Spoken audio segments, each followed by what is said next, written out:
हाय राम, ये घर के काम कर करके मैं तो त्रस्त हो गई हूँ। यहाँ पर तो ढंग की काम वाली भी नहीं मिलती है। बहुत दिनों से अपनी सहेली से बात नहीं हुई है, कम से कम उसी से बात करके थोड़ा मन हल्का कर लेती हूँ। फोन क्यों नहीं उठा रही है रीका? हेलो प्रीति। हेलो। अरे रीमा, क्यों बहुत देर में फोन उठाया तुमने? मैं छत में थी, जैसे ही फोन बजने की आवाज आई तो सीढ़ियों से उतर के आई मैं। अच्छा। और सुना, बहुत दिनों से बात नहीं हुई है। आजकल तुम तो किटी पार्टी में भी नहीं दिख रही हो। अरे रीमा, अब तो मैं क्या ही बताऊं, मेरे घर में इतना काम होता है, तुम्हें तो पता ही है। और मेरे घर में काम करने के लिए मैं अकेली ही हूँ। क्यों, तुम्हारी नौकरानी थी ना? अरे अभी थोड़े दिन पहले ही मैंने उसे छुड़ाया है, चोरी कर लिया था उसने मेरे घर पर। अच्छा। अरे सुनो ना, मुझे एक अच्छी ईमानदार काम वाली की जरूरत है। हाँ, मेरी नजर में है एक अच्छी लड़की। वो बहुत ही सुलझी हुई, ईमानदार और बहुत ही नेक लड़की है।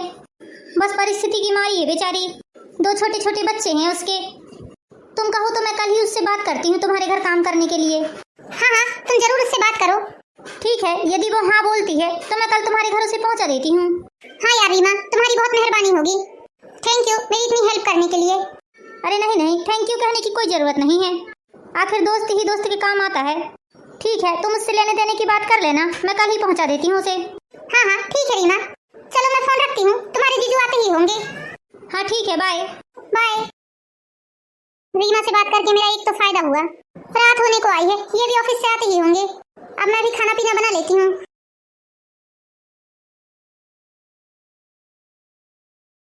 हाँ आ रही हूँ। आ जाओ।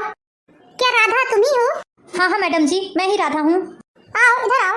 हमारी फैमिली में सिर्फ 3 लोग हैं, मैं, मेरे पति और मेरा बच्चा। जी मैडम जी। तो तुम ये बताओ, एक महीने में कितनी सैलरी लोगी? मैडम जी, जो आपको सही लगे वो मुझे दे देना। ठीक है, घर के सारे काम तुम्हें करने पड़ेंगे, खाने को छोड़कर। मैं तुम्हें महीने के 2000 रुपए दूंगी। लेकिन मैडम जी, इतने कम पैसों में क्या होगा? राधा, मेरी छोटी सी फैमिली है और इतना तो काम भी नहीं होता मेरे घर में। लेकिन फिर भी मैडम जी, मुझे दूसरे घर में 3000-4000 से कम नहीं मिलती हैं। अरे ठीक है ना राधा, लेकिन राधा ये बताओ, चोरी चकारी या गलत हरकतें तो नहीं है तुम्हारी? अरे नहीं दीदी, ये आप कैसी बातें कर रही हैं? तो फिर ठीक है। दीदी, मैं एक बहुत अच्छे परिवार की और बहुत संपन्न परिवार की बेटी हूँ, और मेरे ससुराल वाले भी बहुत ही बड़े आदमी हैं। अरे क्या बता रही हो? लेकिन फिर तुम इस तरह से क्या लोगों के घर में बर्तन झाड़ू पोछा कर रही हो? दीदी, मेरे पति बहुत अच्छी कंपनी में जॉब करते थे और उनकी सैलरी भी अच्छी खासी थी। 1 साल पहले जब वो ऑफिस से लौट रहे थे तो रास्ते में ही उनका एक्सीडेंट हो गया और मेरे पति की तुरंत ही मृत्यु हो गई। अरे राधा, ये तो बहुत ही बुरा हुआ तुम्हारे साथ। फिर तुम अपने ससुराल में क्यों नहीं गई? जब तुम्हारे ससुराल वाले अच्छे बड़े आदमी हैं तो तुम तो वहीं रह जाती ना। दीदी, जब समय बुरा रहता है तो कोई किसी का साथ नहीं देता। पति के जाने के बाद मेरे सास ससुर की भी मृत्यु हो गई और मेरे जेठ जिठानी, उन्होंने मुझे घर से बाहर निकाल दिया। बोलने लगे, अपने दोनों बच्चों को लेकर तुम इस घर से चली जाओ, तुम्हारा कौन पालन पोषण करेगा? राधा, तो तुम अपने मायके भी तो जा सकती थी ना। मैडम जी, मेरे माता पिता तो मेरे बचपन में ही खत्म हो गए थे। भाई भौजाई किसी के नहीं होते। मेरी भाभी ने मेरे भैया से बोल दिया, यदि तुम्हारी बहन यहाँ रहेगी तो मैं इस घर को छोड़कर चली जाऊंगी। बस इसलिए मैं दोनों घर छोड़कर निकल पड़ी और शहर आकर नौकरी की तलाश की, लेकिन मुझे कोई भी नौकरी नहीं मिली। मेरा इतना पढ़ा लिखा होना भी कोई काम का नहीं रहा। मैं एक औरत होने के साथ साथ एक माँ भी हूँ, इसलिए अपने बच्चों का पालन पोषण भी करना था मुझे। अपने बच्चों का पेट पालने के लिए मजबूरी में आकर मैंने लोगों के घरों में झाड़ू पोछा बर्तन मलने का काम ढूंढा। ठीक है राधा, कोई बात नहीं। ठीक है मैडम जी, मैं कल से काम पर आ जाऊंगी। हाँ राधा, तुम कल से काम पर आ सकती हो। ठीक है मैडम जी, तो मैं चलती हूँ। ठीक है राधा। हे भगवान, किसी किसी के जीवन में आप कितना कष्ट दे देते हो। ऐसा नहीं करना चाहिए भगवान आपको। बेचारी, अभी उसकी उम्र ही क्या है? इतनी उम्र में तो लड़कियों की शादी होती है। इतनी कम उम्र में आपने उससे उसके माँ बाप, सास ससुर, पति सब कुछ छीन लिया उसका।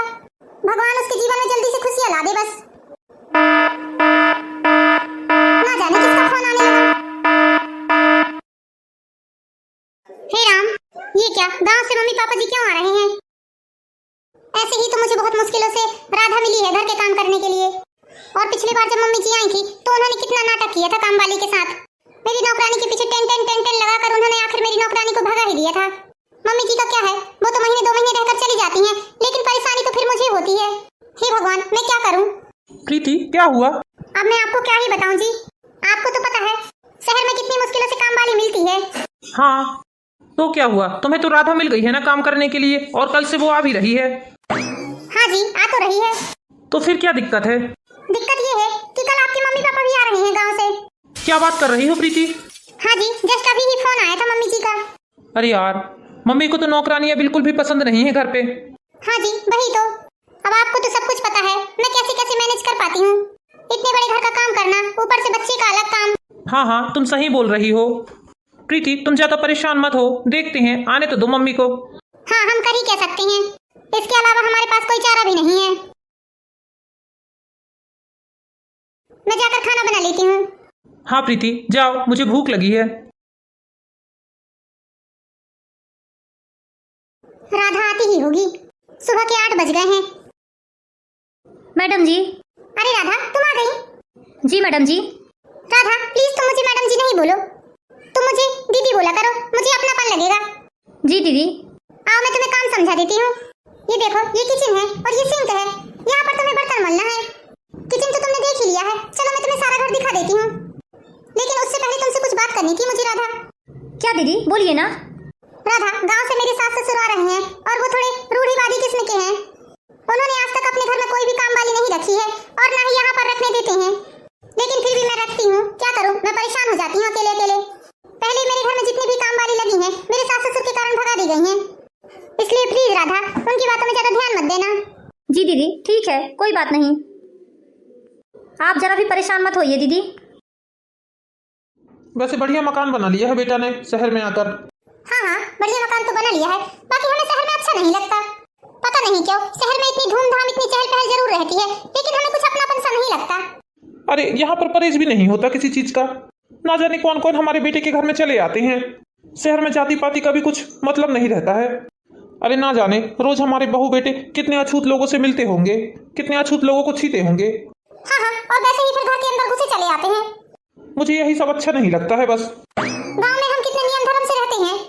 हाँ रामकली, तुम सही बोल रही हो, सारा धर्म भ्रष्ट हो जाता है यहाँ पर तो। माँ जी, बाबूजी, बाबूजी, आप तो चाय नहीं पीते हैं, आपको शुगर है, इसलिए मैंने बस माँ के लिए चाय बनवाया है। ये लीजिए माँ जी चाय। बहू, तुमने कहा चाय बनवाया है, चाय बनवाया है क्या मतलब? क्या चाय तुमने नहीं बनाया? नहीं माँ जी, चाय मैंने नहीं बनाया है, हमारे घर में एक काम करने के लिए मैंने लड़की को रखा है, चाय उसी ने बनाया है माँ जी, मैंने तो मुन्ना को रखा था।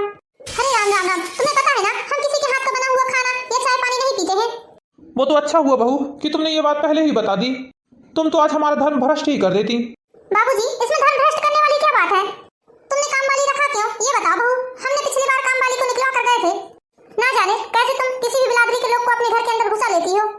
बहू, तुम्हें नियम धर्म का कुछ पता भी नहीं है, जात बिलादरी नाम की भी कोई चीज होती है। बाबूजी, माँ जी, राधा एक बहुत अच्छी लड़की है और वो बहुत अच्छे परिवार की लड़की है, अमीर परिवार की बेटी है और अमीर खानदान की ही बहू है वो। अरे जब अमीर परिवार की बहू और बेटी है तो क्या दूसरों के घर में बर्तन पानी कर रही है? माँ जी, उसके माँ बाप भी बचपन में खत्म हो गए हैं और सास ससुर भी अभी कुछ दिन पहले खत्म हो गए हैं। पति का भी देहांत हो गया है 1 साल पहले, इसलिए बेचारी बेसहारा है। ससुराल वालों ने भी उसे रखने के लिए मना कर दिया है और मायके में भी उसे निकाल दिया है, इसलिए बेचारी अपने 2 बच्चों का पेट पालने के लिए दूसरों के घर में बर्तन झाड़ू कर रही है। अरे तो इसमें हमारा क्या दोष है? उसका पति मर गया, उसके सास ससुर मर गए, उसके माँ बाप मर गए, तो इसमें हम क्या करें? और क्या नहीं, क्या तुम लोगों ने उसका ठेका लेकर रखा है? मर गए तो इसमें तुम्हारा या हमारा तो कोई दोष नहीं है। दुनिया में ऐसे लाखों करोड़ों लोग पड़े हैं जो बेसहारा हैं, क्या उन सभी को तुम इसी तरह घर में घुसा लोगी? प्रणाम माँ जी, प्रणाम बाबूजी। अरे ये कौन है जो हमें माँ जी या बाबूजी बोल रही है, बिन मतलब के ही हमसे रिश्ता बना रही है? वो माँ जी बाबूजी, यही वो लड़की है जिसे हमने काम पर रखा है। अरे बहुत अच्छे से जानते हैं हम ऐसे लोगों को जो अमीर लोगों को देखकर उनके घरों में घुस जाते हैं काम करने के बहाने। हाँ हाँ, और फिर बाद में उन्हीं को धोखा देकर उन्हीं के घरों से चोरी करके भाग जाते हैं। माँ जी बाबूजी, राधा बहुत अच्छी लड़की है। बहू, ऐसे लोगों पर तरस खाने की जरूरत नहीं है और तरस खाकर इन लोगों को अपने घर पर रखने की जरूरत नहीं है, फौरन निकाल फेंको ऐसे लोगों को। ऐसा मत बोलिए माँ जी बाबूजी, बेचारी कहाँ जाएगी, उसका सहारा भी नहीं है कुछ, उसके 2 छोटे छोटे बच्चे हैं, भूखे मर जाएंगे उसके बच्चे। अरे तो क्या तुम्ही ने ठेका लेकर रखा है उसे काम दिलाने का? और भी तो लोग हैं, कहीं और जाकर काम ढूंढ लेगी वो। बताओ अब हमारे क्या दिन आ गए हैं? अब हमें ऐसे भिखारियों का हाथ का बना हुआ खाना खाना पड़ेगा। और ऐसी लड़की जिसका ना कोई अता है, ना पता है, ना जात का, ना पात का, ना घर परिवार का, ऐसी लड़की के हाथ की हम चाय पियेंगे? एक बात कान खोल कर सुन लो बहू तुम, ये लड़की हमारे आसपास भी नहीं भटकनी चाहिए। पहले तो ये लोग बेचारे बनकर अमीरों के घर में घुसते हैं काम करने के बहाने और फिर उन्हीं को धोखा देकर उन्हीं के घरों से चोरी करके चले जाते हैं। हमने ऐसे ही बाल सफेद नहीं किए हैं बेटा, दुनिया की हमें बहुत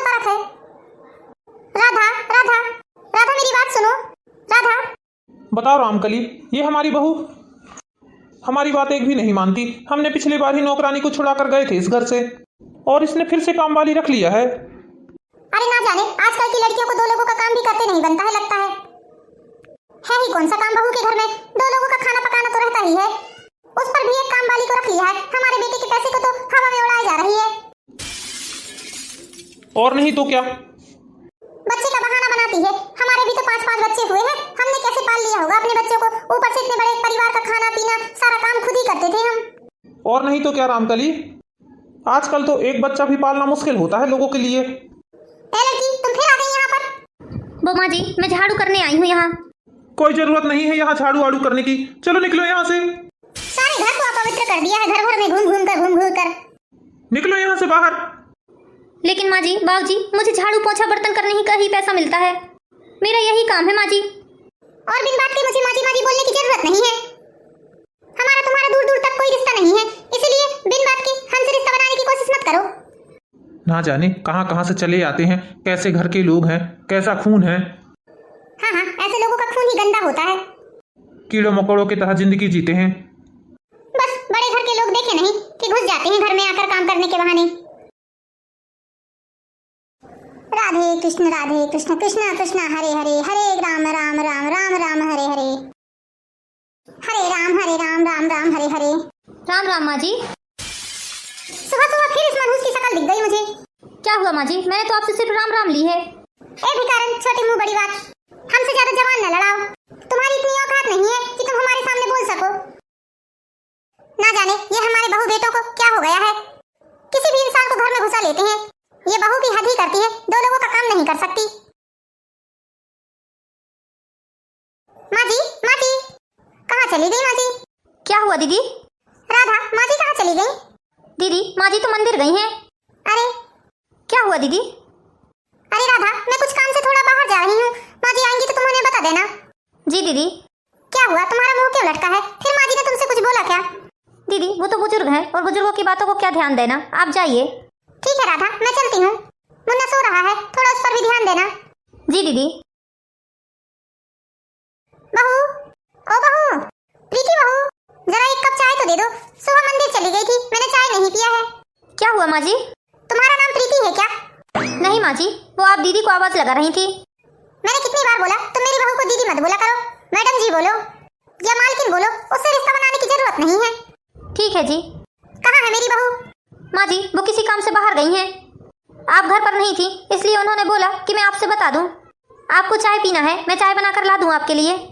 तुम्हारे हाथ की चाय पीने से अच्छा मैं चाय पीना ही ना छोड़ दूं। तुम्हारे हाथ की चाय पीकर मैं भ्रष्ट नहीं होना चाहती।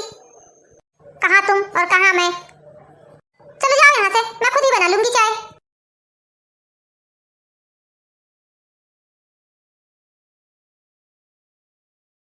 हे राम, ऊपर कैसे कैसे चढ़ूंगी मैं कपड़े डालने। लाइए माँ जी, आपके कपड़े मैं छत पर सुखा देती हूँ, आप कहाँ सीढ़ियों पर चढ़ेंगी। ए लड़की, दूर रहो हमसे। तुमने ऐसा कैसे सोच लिया कि हम तुम्हारे हाथ अपने कपड़े सूखने डलवाएंगे? दोबारा हमसे हिम्मत मत करना तुम ऐसा बोलने की। अभी हमारे पैरों में इतनी जान है कि हम सीढ़ियों में चढ़ उतर सकते हैं। तुम्हारे हाथ जिस दिन हमारे कपड़े छिप जाएंगे ना, उस दिन हम सारे कपड़े जलाकर फेंक देंगे। कपड़े सुखाने आई मेरे। हे भगवान, ये माँ जी सीढ़ियों पर चढ़ी हैं, कैसे कैसे उतरेंगी क्या मालूम, इतनी ऊंची ऊंची सीढ़ियां हैं।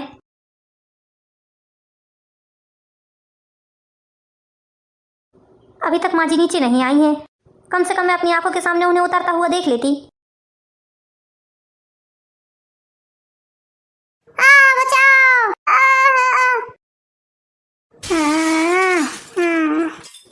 माँ जी आपको क्या हो गया? माँ जी आपको ये क्या हो गया? आप कैसे गिर गई? हे भगवान, अब मैं क्या करूं, कैसे करूं? घर पर कोई भी नहीं है। दीदी को फोन लगाती हूँ मैं। हे भगवान, ये दीदी भी फोन नहीं उठा रही हैं। एक काम करती हूँ, हॉस्पिटल ले जाती हूँ मैं ही माँ जी को, एम्बुलेंस वाले को फोन लगाती हूँ। देखिए मैडम, इनका खून बहुत ज्यादा बह गया है। हम इनके ब्लड का इंतजाम कर रहे हैं। जैसे ही ब्लड का इंतजाम होता है हम तुरंत ये ऑपरेशन चालू कर देंगे। जी डॉक्टर साहब। राधा, ये सब क्या हो गया माँ जी के साथ? दीदी, माँ जी छत पर गई थी कपड़े सुखाने। मैंने उनसे मना भी किया कि मैं आपके कपड़े सुखा देती हूँ, लेकिन आप तो जानती हैं उन्हें मुझसे कितना परहेज है। आखिर मेरी बात नहीं मानी उन्होंने और जाकर कपड़े सुखाने लगी, और जब वो सीढ़ियों से उतर रही थी उनका पैर स्लिप हो गया। माँ जी ठीक तो हो जाएंगी ना राधा?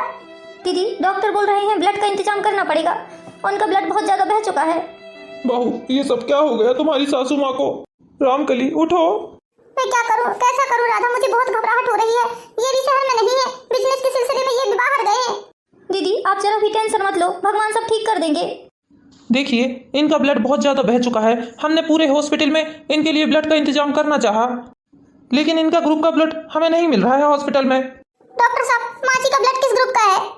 बी पॉजिटिव ब्लड है माँ जी का। हमने शहर के सारे हॉस्पिटलों में पता कर लिया, बी पॉजिटिव ब्लड कहीं नहीं है। अब क्या होगा डॉक्टर साहब? डॉक्टर साहब आपसे हाथ जोड़कर विनती है, मेरी पत्नी को आप किसी भी तरह बचा लीजिए। अब आप ही का सहारा है, आप कहीं से भी इंतजाम कीजिए। बी पॉजिटिव ब्लड तो मेरा है। क्या राधा तुम्हारा भी पॉजिटिव ब्लड है? हाँ दीदी मेरा बी पॉजिटिव ब्लड है। तो जल्दी करो ना राधा, किस बात की देरी है? जाओ मेरी माँ जी को ब्लड दे दो।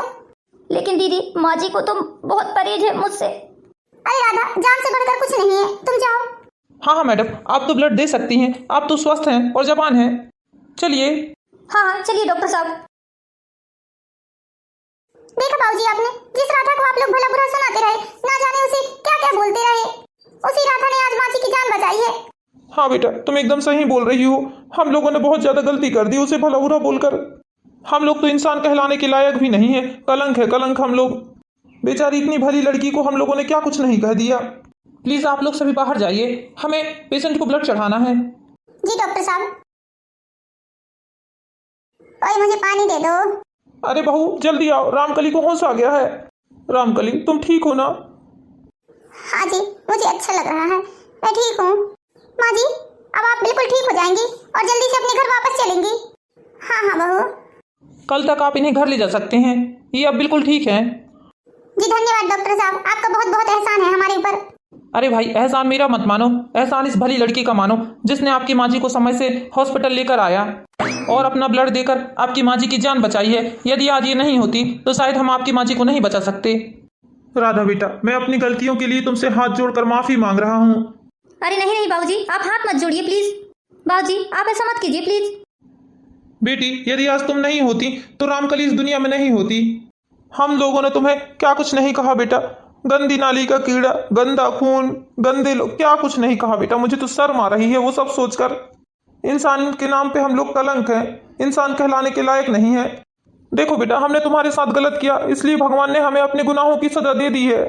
बाबूजी मैं दिल से आपको अपने पिता के समान मानती हूँ, इसलिए प्लीज आप मुझसे बार बार माफी मत मांगिए, ये तो मेरा फर्ज था। मुझे आप लोगों की बातों का जरा भी बुरा नहीं लगा। माँ जी आप ठीक है ना? राधा बेटा मैं तो तुमसे नजरें मिलाने के लायक भी नहीं हूँ। मनुष्य जन्म पाकर भी मैंने जानवरों के जैसा व्यवहार किया है तुम्हारे साथ, और तुमने मेरे इतने बुरे व्यवहार को माफ करके मेरी जान बचाई। मैं यह एहसान तुम्हारा कभी नहीं भूल सकती बेटा, हो सके तो मुझे माफ कर देना।